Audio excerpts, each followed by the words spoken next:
A obra mais perfeita da Santíssima Trindade chama-se Maria.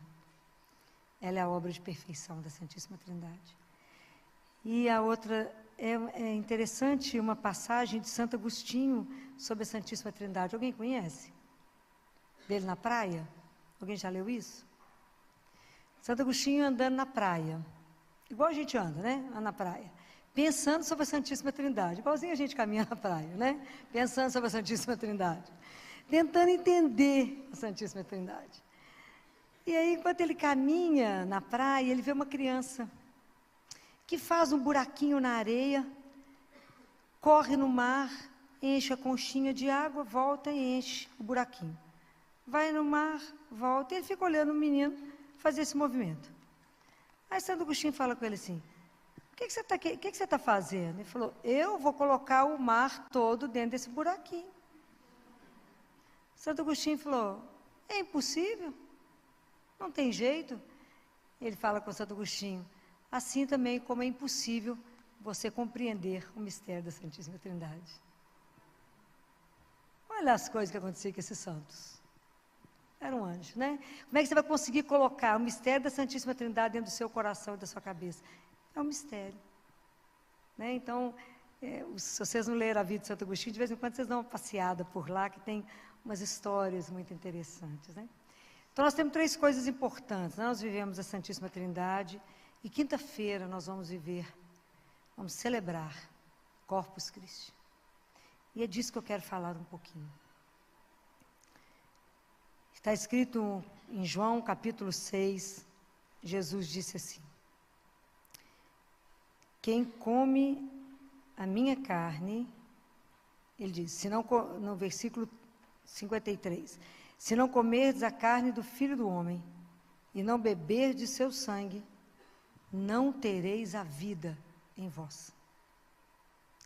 Vocês imaginam quando Jesus falou isso? Ele falou isso num grupo, tinha muita gente que acompanhava ele nesse momento. E quando ele fala isso, o pessoal toma um susto, fala, que pessoa é essa que está falando que a gente tem que comer o corpo e o sangue dele? Isso é uma antropofagia. E o pessoal foi embora. E aí foi embora, sobrou os discípulos. Jesus disse a ele, sem mudar uma vírgula do que ele tinha dito, ele falou, vocês também querem ir? Jesus era um homem de coragem, né? E aí, Pedro, né, fala com ele, aonde iremos, Senhor? Só Tu tem palavras de vida eterna. Então, o sacramento da Eucaristia é o sacramento de amor. É o maior, para mim, né, é o maior tesouro que a igreja tem.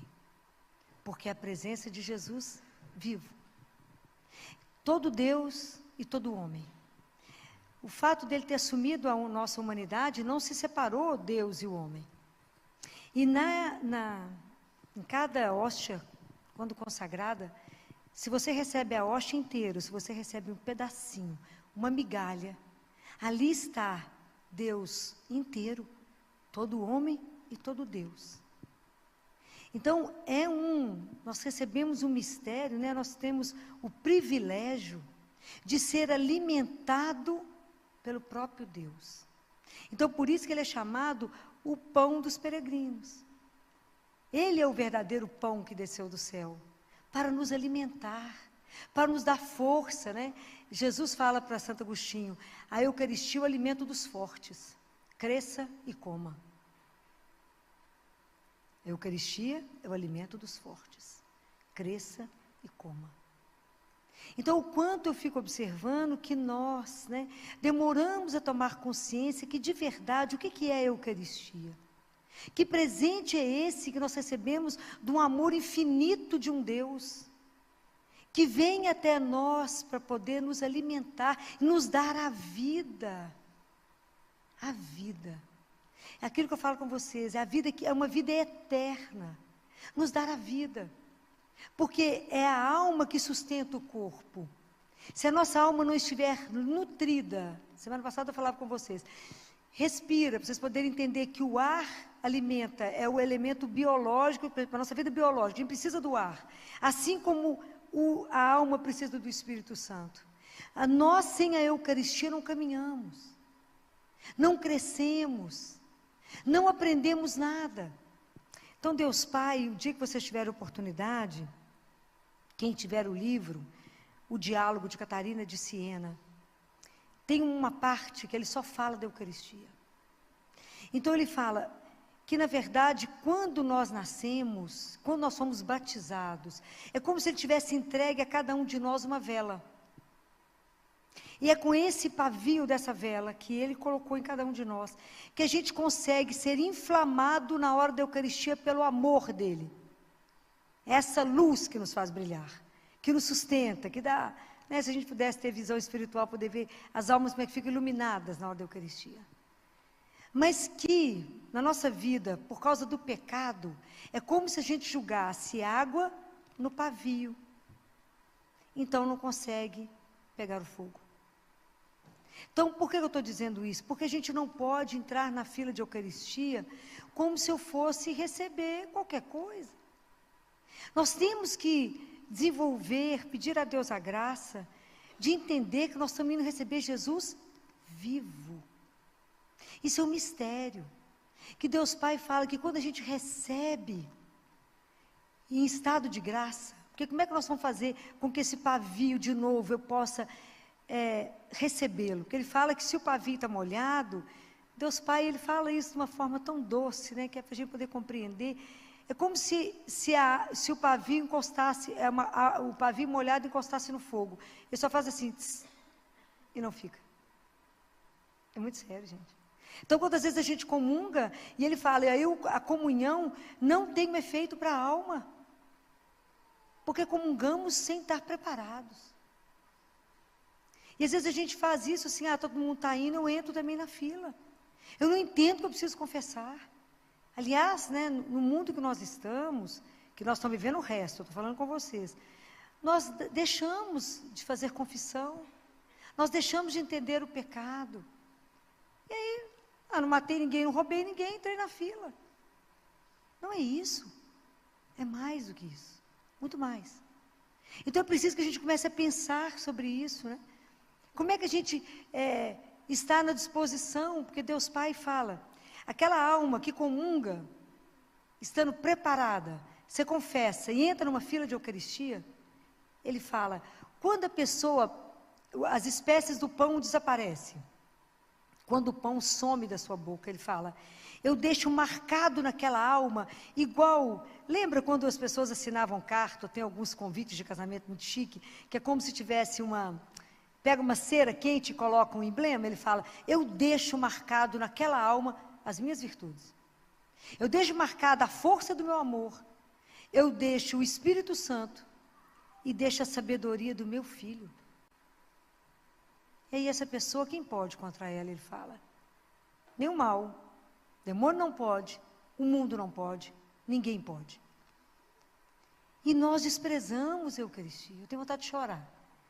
Que a gente não presta atenção no maior tesouro que nós ganhamos e é de graça, a gente nem paga por ele. Que a gente primeiro se reúne, porque a gente precisa estar em unidade. Depois a gente recebe Jesus. É pão, parece um pedaço de pão.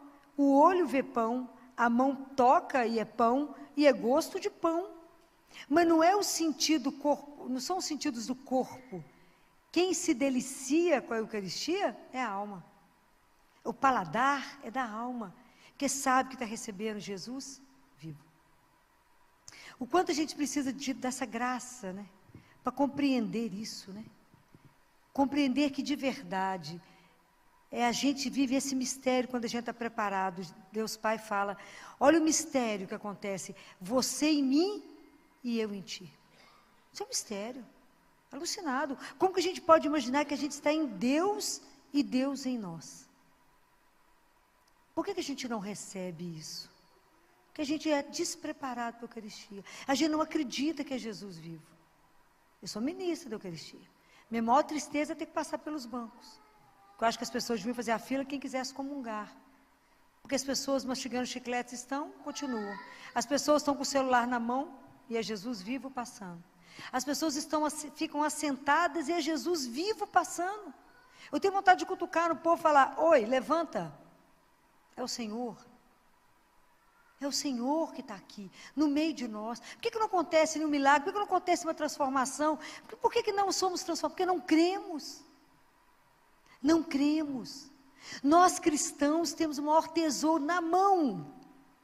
E não saboreamos. E não desfrutamos. E não degustamos. A Eucaristia é para poder curar toda depressão, para curar toda tristeza, todo desânimo, todo pessimismo. Eu estou diante de quem e com quem? Com Jesus vivo.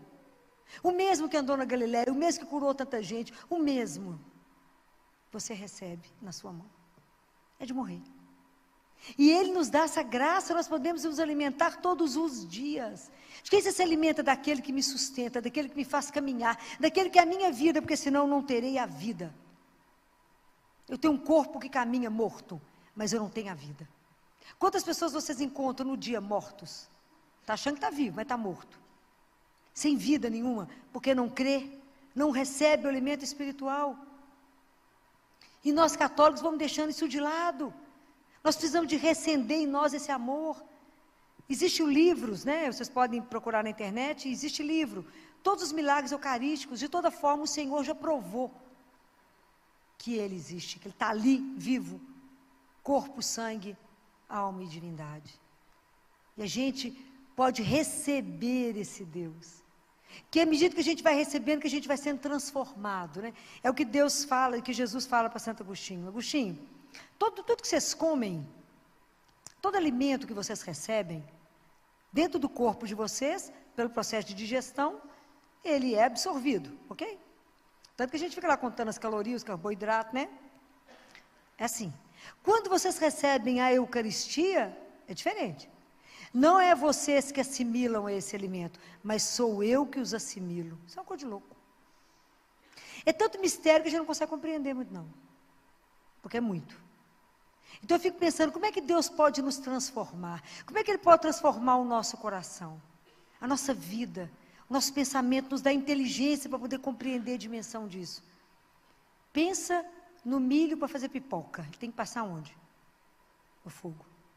Senão ele vai ser eternamente milho. Mas para virar uma pipoca, ele tem que ser posto no fogo. Assim somos nós. É a Eucaristia. À medida que quanto mais eu encontro com o Senhor, mais eu posso ser transformado. Não tem jeito. A gente não se contagia porque ouviu falar do vírus. Eu só me contamino se eu entro em contato com ele. Deus Pai fala assim: vocês foram feitos por amor. Então vocês só podem viver do amor.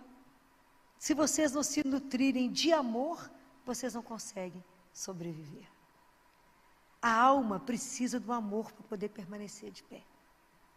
Aí eu fico pensando, né? No ano 309, o imperador Diocleciano proibiu os cristãos de se reunirem para ler a palavra ou para celebrar a Eucaristia. Pode imaginar? Já tem alguns países que está proibido de ter qualquer coisa via internet relacionado com religião. E aí, 49 pessoas se reuniram escondido e estavam rezando escondido, que eles iriam celebrar a Eucaristia. Foram pegos. Foram levados diante do imperador, os 49. E ele falou: por que vocês insistem em desobedecer, se a pena é a morte? Por que vocês querem correr esse risco? E um deles disse: porque sem o domingo nós não podemos viver. Guardaram essa frase? Sem o domingo nós não podemos viver. Foram torturados, muita tortura, e foram mortos. Mas sem o domingo não podemos viver. Então eu fico pensando, qual é o sentido disso para nós hoje? Afinal, domingo para ir à missa é só se não tiver futebol, não tiver um churrasco, não tiver uma coisa mais interessante. Aí eu vou. Então, de verdade, qual é o papel da Eucaristia na sua vida? De verdade, o que a Eucaristia representa para você? Para que a gente possa tomar atitude de coerência com aquilo que a gente crê. Falar, Filó, a Eucaristia, não acredito. Então, realmente, na hora que não tiver futebol, não tiver um churrasco, eu chego. Mas se isso, para esses homens, é a frase deles, sem domingo, nós não podemos viver. E eles foram assim. Aí eu fico pensando, como que nós, com a pandemia, permitimos ficar sem Eucaristia? Nós cristãos, nos encolhemos, aceitamos, porque posso até ser punida por tudo que eu vou dizer. Mas a igreja é serviço essencial, assim como comida. E se o povo hoje está muito doente, é porque faltou o essencial, que é Deus. Não foi brincadeira ficar sem Jesus esse tempo todo. Jesus não vai por fibra ótica. O contato é ao vivo. E cremos tão pouco, que se eu estou diante de Jesus vivo, qual é o vírus que chega? Nenhum. Mas ficamos encolhidos e aceitamos. Então eu lamento isso muito, principalmente por todo o grupo da área da saúde, que enfrentou a pandemia de peito aberto. A gente não sabia nada, eu fui da linha de frente, sem Eucaristia. Então, me lembro de um sacerdote que abriu a igreja para mim e minha irmã, Jaque, escondido, no momento, numa tarde de sábado, que a polícia estava fazendo ronda nas ruas para ver se tinha alguém fora de casa. Eu e a Jaque escondida dentro do carro, entra uma que o padre abriu um pedaço da porta, entrou uma correndo, depois entrou outra correndo, parecia duas doidas, parecia que estava assaltando algum lugar. Quando eu ajoelhei diante do Santíssimo, eu chorava tanto que o padre falou, nossa, como que vocês estavam com fome de Deus. Que a gente, por fim, quando viu que não abria, eu e mais 5 pessoas ajoelhávamos no passeio, diante da porta da igreja, da capela fechada, e rezava no passeio, na rua. O texto chorando, eu falava com Jesus, o Senhor preso aí, e nós aqui. A gente precisa do Senhor, porque nós estamos indo enfrentar uma batalha. E não estamos sendo assistidos. Não estamos sendo assistidos, Senhor. É muito duro.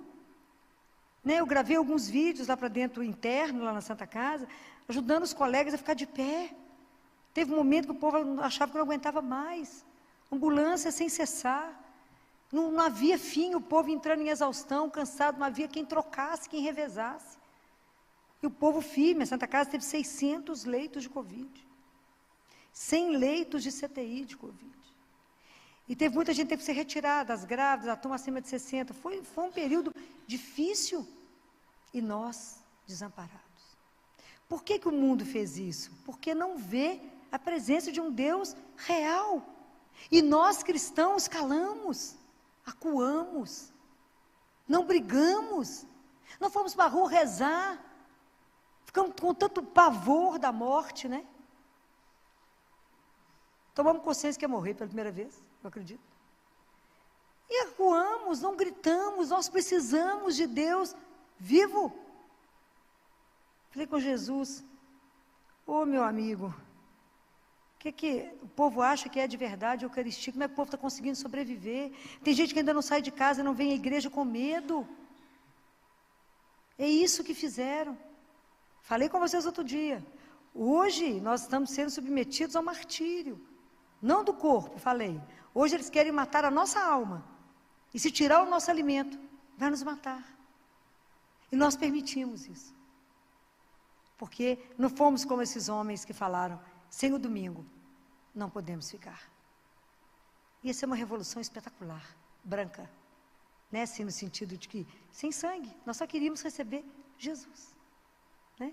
E aí eu fico lembrando que teve uma tarde de um sábado, eu estava lá no quarto dele rezando, falei com ele, Jesus, o senhor percebeu que eu vou morrer?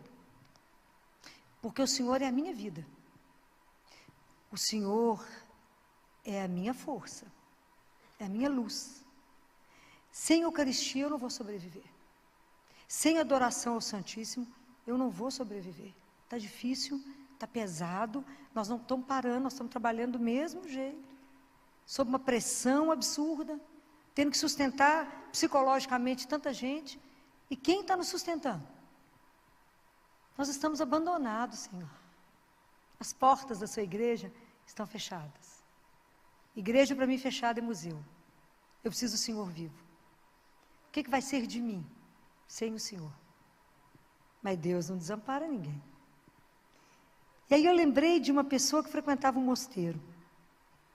Liguei para ela e falei, Claudinha, minha filha, me arruma o telefone da abadesa. Você converse com ela.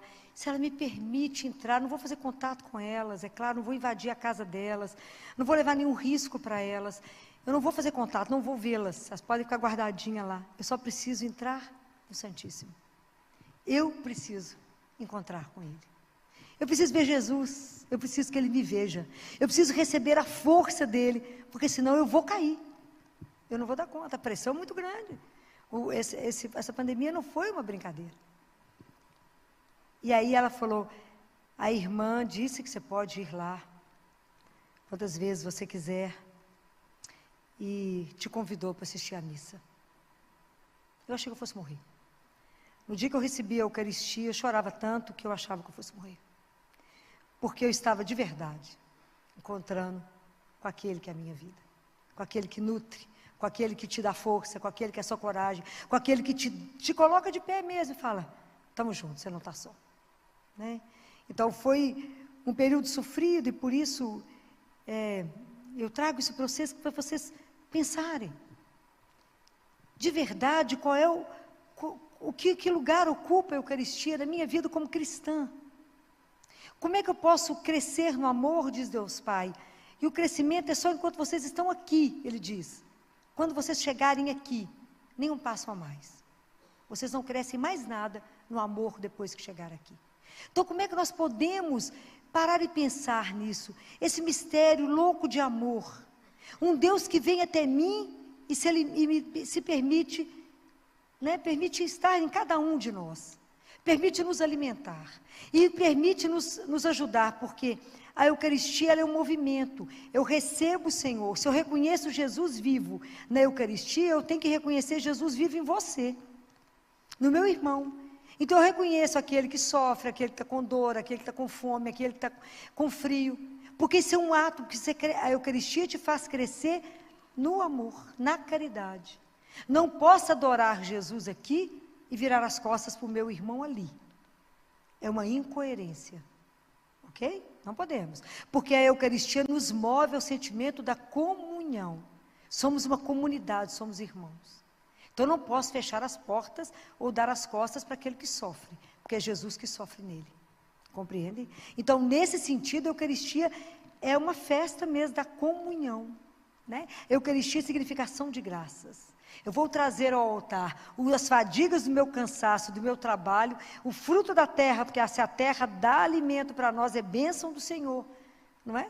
Que a gente pode se alimentar, e Deus que nos alimenta, que nos nutre. Né? Então, a Eucaristia, ela é um maior presente mesmo que a gente recebeu de Deus, né? Porque Ele sabe que a gente, sem ser alimentado, é a pré-anunciação em Elias. Lembra quando Elias, lembra do Antigo Testamento, Elias contra os profetas do Baal, vocês lembram dessa passagem? Falou esses dias, não lembram? Não. Em Israel, o povo estava adorando os deuses de Baal, né? E tinha 450 profetas de Baal e tinha só Elias, profeta de Deus. Então Elias lança um desafio. Elias era atrevido. Então ele fala com eles assim, então vocês vão escolher, cada um escolhe um cordeiro, vocês vão montar o altar, faz a fogueira, faz vocês primeiro, depois eu. E chama aí, vocês vão cantar, invocar o Deus de vocês, para que Ele acenda o fogo, sem ninguém fazer nada. Depois sou eu. E aí, assim, eles fizeram, cortaram os 450 profetas, e eles dançaram, cantaram, foram entrando em transe, por fim eles começaram a se cortar, e Elias era atrevido, falava com eles assim, quem sabe ele saiu para dar uma volta, grita mais alto, vê se ele escuta. Como é que ele é atrevido? Sozinho. Atrevido, né? E aí gritou, falou, e claro que não aconteceu nada. Aí Elias falou, então agora sou eu. Montou o altar com 12 pedras, que seriam as 12 tribos de Israel. Colocou a lenha, cortou o cordeiro, e mandou colocar 3 vezes água, molhar bem a lenha. Olha que ele é atrevido? Molhou bem a lenha. E aí ele fez uma oração maravilhosa. e pede e fala com Deus, né? Que aquele povo que estava idolatrando, que eles precisavam descobrir quem era o Deus vivo. Aquele que nos escuta, aquele que está conosco, que nos acompanha. E aí, né, o fogo chegou e foi espetacular, né? E aí ele foge depois que ele mata os profetas todos, porque ele era, né, não era atrevido. Aí ele foge depois, o pessoal quer matar, ele dá uma sumida. E aí ele está cansado e dorme debaixo de uma árvore, e um anjo acorda ele, e tem um pão sendo cozido e fala com ele, Elias, come. Ele quer dormir, acorda ele de novo, come, custa sentar para comer, come, Elias, porque você ainda tem muito para andar, o caminho é longo. Então é o sentido que hoje o pão do céu, hoje, quem nos faz andar é Jesus, né? Então há uma leitura mística, né? Que logo depois que Jesus lava os pés dos discípulos, ele assenta de novo, né? Essa leitura mística diz que aí ele assume de novo aquele porte dele, divino, né? Aquela coisa, que deve ser um escândalo, né?